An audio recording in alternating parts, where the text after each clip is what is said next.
आज जो टॉपिक मैं आपके सामने लेके आई हूँ is one of high constitutional importance legally भी and otherwise also for the unity of the Indian subcontinent. वो बहुत ज़रूरी है, जिस कारण से मैं ये टॉपिक आपको एक्सप्लेन करूंगी, कॉन्स्टिट्यूशनल पॉइंट्स, लीगल पॉइंट्स और इसके इम्प्लीकेशंस क्या होते हैं। आर्टिकल 370 के बारे में आपने अखबारों में खूब पढ़ा होगा। आर्टिकल 370 जब एब्रोगेट किया गया 2019 में, उसके साथ साथ 2019 में एक बहुत और भी एक फैसला लिया गया, मोदी गवर्नमेंट ने जो लिया,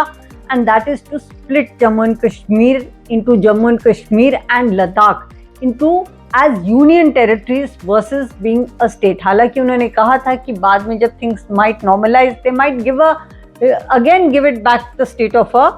state, but the status of a state, but for the moment it will remain a union territory because then it comes constitutionally, it comes directly under Delhi.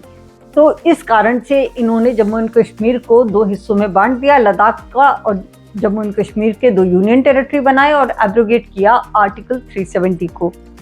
Actually जैसे ही इंडिपेंडेंस हुई थी उसके बाद काफ़ी कंटेंशन रहा था about the status of Kashmir, जो कि उस समय मुस्लिम डोमिनेटेड एक स्टेट था। हालांकि अभी भी है, मगर फिर भी कौन किस स्टेट जब हो रहे थे, डिसाइड कर रहे थे इंडिया के साथ जाएंगे, पाकिस्तान में जाएंगे, तो उस समय जम्मू एंड कश्मीर का काफ़ी हाई ड्रामा के बीच में जो सेशन था वो साइन किया गया था विद इंडिया। और उसके बाद से वहाँ पे just to appease the population कि वहाँ पे कोई उस तरह का रिबेलियन ना हो, जो कि एक्चुअली इंस्टिगेट किया गया था पाकिस्तान की तरफ से, जिन्होंने अपने जो नॉर्मल रेगुलर्स हैं उनको ट्राइबल्स की तरह से ड्रेस करके इंडिया की तरफ भेजा था और टेरिटरी में इंकर्शन करवाया था और अनरेस्ट फैला रहे थे। उसके बाद एक फैसला हुआ था कि ठीक है, जो एक्सेशन है वो इंडिया के साथ रहेगा, मगर उन्हें ऑटोनॉमी दी जाएगी। और उसके साथ उनको मिला था आर्टिकल 370 का प्रोविजन, जहाँ पे उनका कॉन्स्टिट्यूशन, मतलब जम्मू एंड कश्मीर का constitution was different from the constitution of India, and also उनका जो झंडा था, फ्लैग था, वो भी was different from the try colour, हमारा जो तिरंगा है।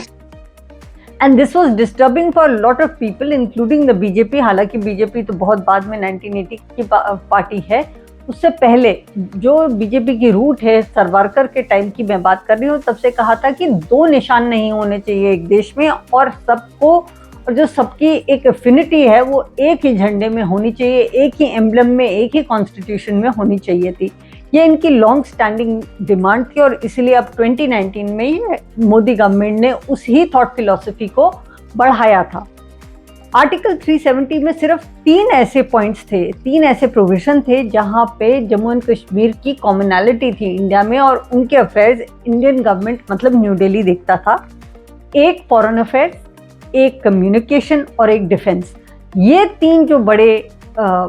डिपार्टमेंट्स में कहूँ या एस्पेक्ट्स ऑफ गवर्नेंस में कहूँ, वो न्यू दिल्ली देखेगा, और बाकी लॉ एंड ऑर्डर का जो बाकी सारे एडमिनिस्ट्रेटिव लॉज का जो प्रोविजन है और लीगल राइट्स का प्रोविजन है,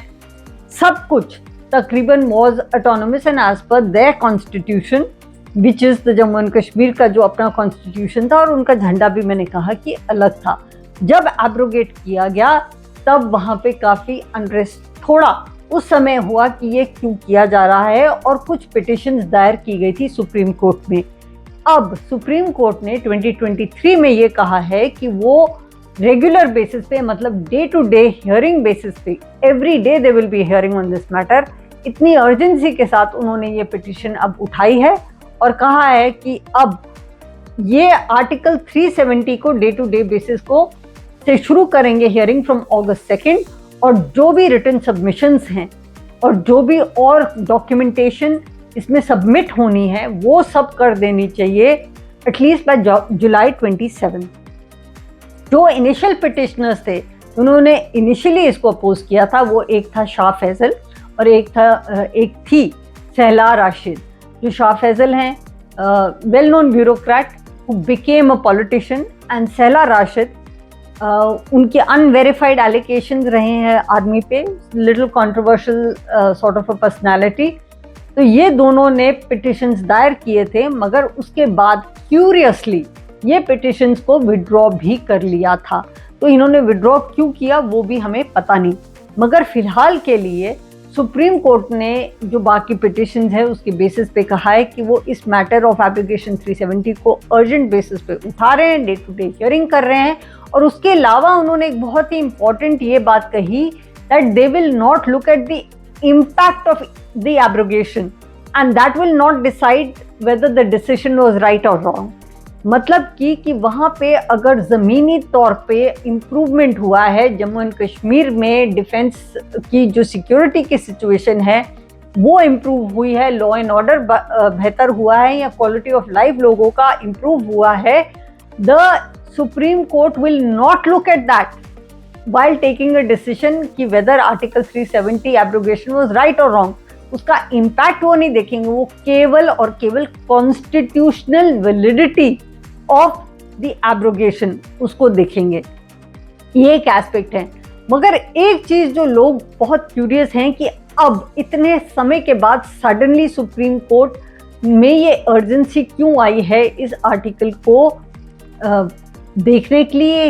हियर करने के लिए, और इतने ढेर जो पिटिशन 2019 से थे उनको क्यों इग्नोर किया गया और सडनली 2023 में ये फोरफ्रंट में मैटर क्यों आया।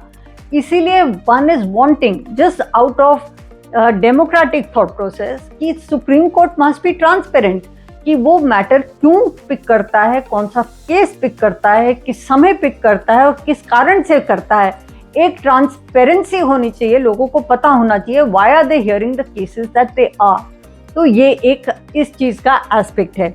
फाइनली बाकी जो पॉलिटिकल पार्टीज हैं इंडिया में उन सब के क्या स्टैंड है। ऑब्वियसली बीजेपी का स्टैंड तो मैंने आपको बता दिया, उनके तो मूल से ही एक देश दो निशान नहीं होने चाहिए वो थॉट फिलॉसफी थी, तो वो तो आर्टिकल 370 को बड़ी बुरी तरह शुरू से अपोज कर रहा था। कांग्रेस ने इनिशियली एब्रोगेशन ऑफ आर्टिकल 370 को अपोज किया और कहा कि नहीं उसको स्टेटस क्यों रहने देना चाहिए था। मगर जब उन्होंने देखा कि एक पब्लिक सेंटिमेंट काफ़ी एब्रोगेशन के प्रो है तो उन्होंने अपनी जो स्टांस था एडजस्ट कर लिया and somehow they became a neutral party in this. उसके अलावा जो and tacit supporter also you can say, and उसके अलावा जो बाकी सारी रीजनल पार्टीज हैं whether it's BSP, BJD, RJD, जो तमाम टीआरएस, जो TRS which is now Bharat Rashtra Samithi, BRS is now TDP, सब ने इसको सपोर्ट किया है बीजेपी को दैट एब्रोगेशन होना चाहिए था and Jammu and Kashmir should be more strongly, much more strongly linked and interlinked and interlocked with India। तो इन सब ने तो इसको सपोर्ट किया है। Without its goes without saying कि जम्मू एंड कश्मीर की जो पार्टीज हैं उन्होंने अपोज किया होगा, जिसमें नेशनल कॉन्फ्रेंस है फारूक अब्दुल्ला की, उमर अब्दुल्ला की और महबूबा मुफ्ती की पीडीपी, पीपल्स डेमोक्रेटिक पार्टी या पीपल्स कॉन्फ्रेंस पार्टी, इन सब ने जो कश्मीर की पार्टीज हैं उन सब ने इसको बहुत स्ट्रांगली अपोज किया। और उसके अलावा वो तो चाहते ही थे कि ज़्यादा ऑटोनॉमी उनके पास रहे, न्यू दिल्ली की उनको बातें सुनना ना पड़े। उनके एक वो कश्मीरियत और आइडेंटिटी की भी एक बात है जिस कारण से उन्होंने इस एब्रोगेशन को अपोज किया। The only national parties who actually oppose the abrogation were the communist parties, the CPI and the CPM. दोनों ने अपोज किया कि मोदी गवर्नमेंट ने गलत किया